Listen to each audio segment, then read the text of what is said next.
Bonjour à tous. Cette communication parle de la simulation de l'impact d'une proportion croissante de porcs mâles entiers dans la population française sur la composition tissulaire des pièces primaires de découpe industrielle. Le marché porcin français est un marché de pièces, voire de muscles, pour le jambon. Il est utile de disposer de références récentes sur à la fois les rendements en pièces et aussi sur la composition tissulaire de ces pièces. Or, les dernières références sont anciennes. Par ailleurs, il s'agit d'avoir des références précises et c'est possible grâce à la tomodensitométrie, c'est-à-dire au scanner à rayons X dont vous voyez deux illustrations sur les photos qui sont présentées. À cela s'ajoute un élément nouveau qui est celui de la non-castration à vif à partir du 1er janvier 2022 et la volonté de la production de développer le mâle entier.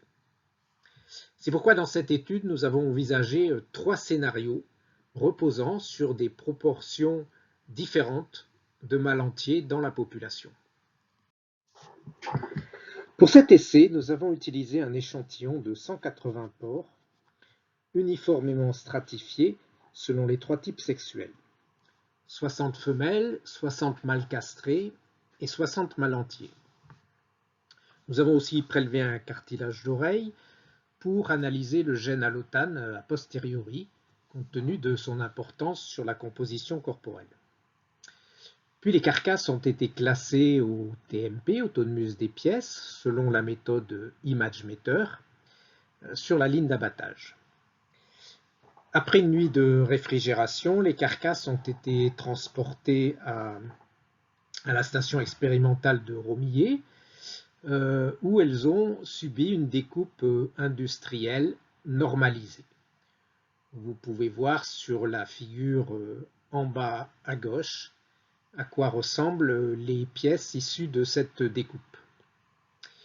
Nous avons ensuite repris chacune de ces 4 pièces, jambon, rein, épaule et poitrine, et nous les avons passées dans le scanner de l'IFIP. Vous pouvez voir comme exemple les 2 images en dessous avec le scan d'un rein au milieu et le scan sur la droite.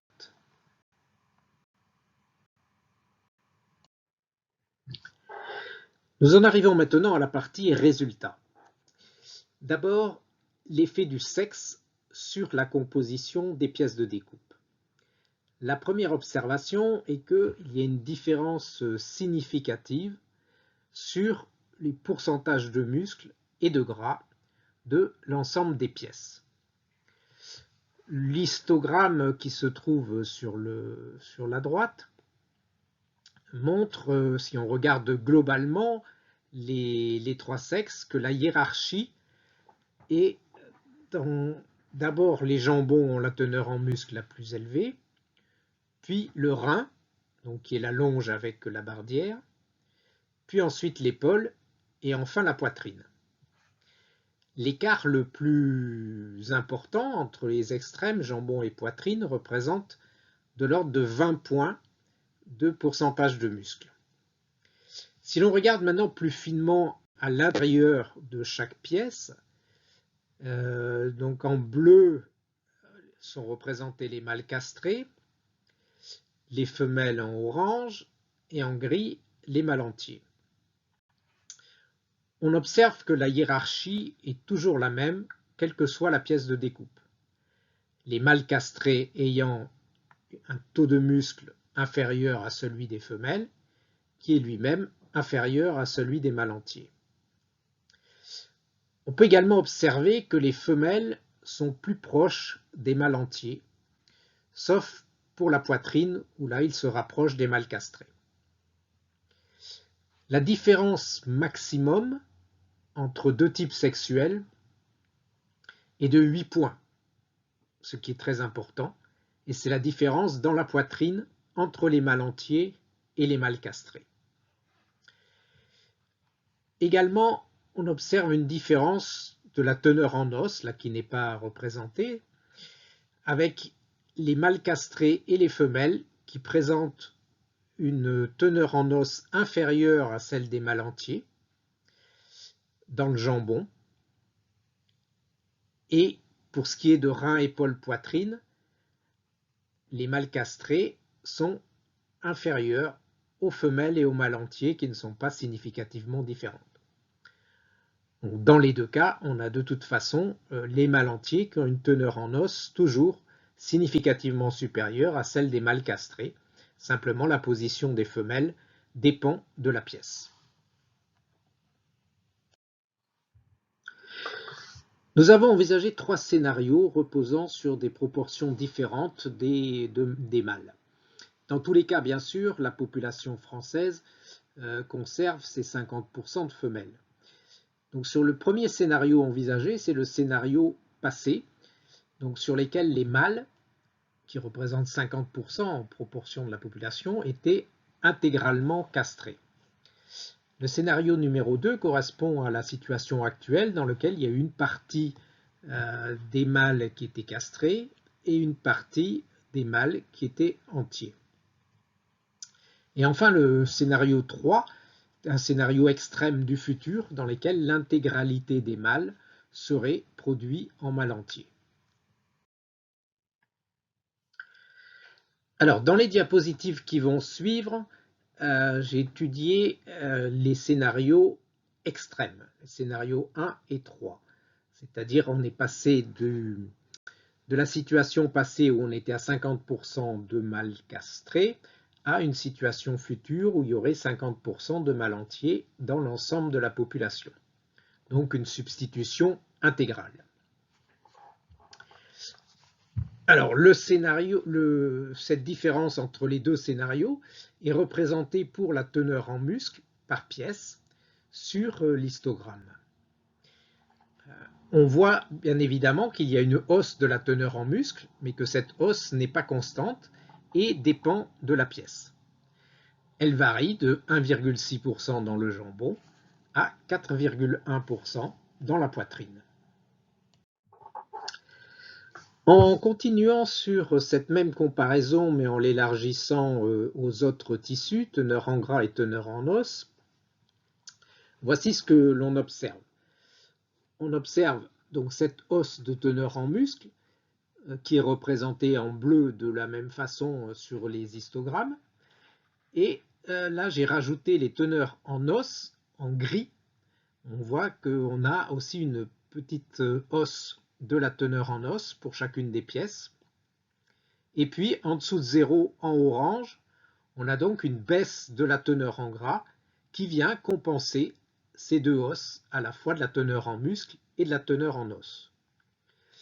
Vous vous souvenez qu'à l'intérieur de chaque pièce, la teneur en quan, elle, a été gardée constante. Donc c'est pourquoi on a une substitution entre teneur en gras et muscle et os.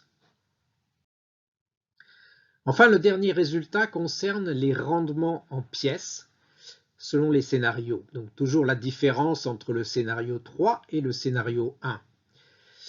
On observe une baisse du pourcentage de reins qui est représenté donc sur la gauche avec 0,8% de moins de la proportion de reins dans la proportion de la carcasse. Cela est dû notamment à la diminution en fait, de la bardière qui est plus importante que le gain sur la longe.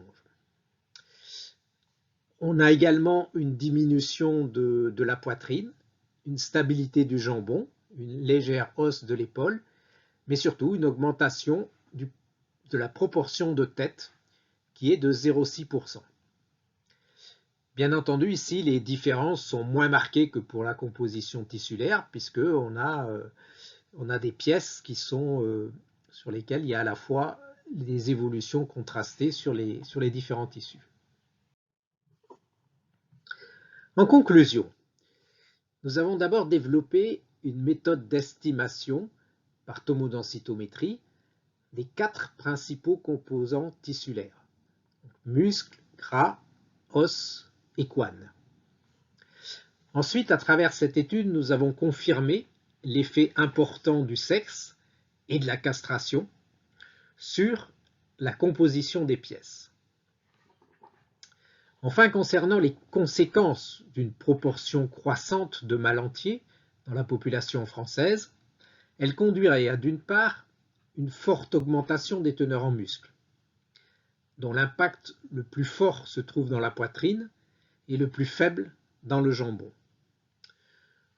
Cela conduirait également à une diminution de la part du rein, donc longe avec bardière, dans la carcasse. Et enfin, à une augmentation de la proportion de tête. Cette étude que j'ai réalisée avec mon collègue Mathieu Monziols de l'IFIP a bénéficié d'une subvention du CASDAR, du ministère chargé de l'Agriculture, dans le cadre de 2 programmes, les programmes Hyperscan et Scanali. Voilà, je vous remercie pour votre attention et suis à votre disposition pour des questions.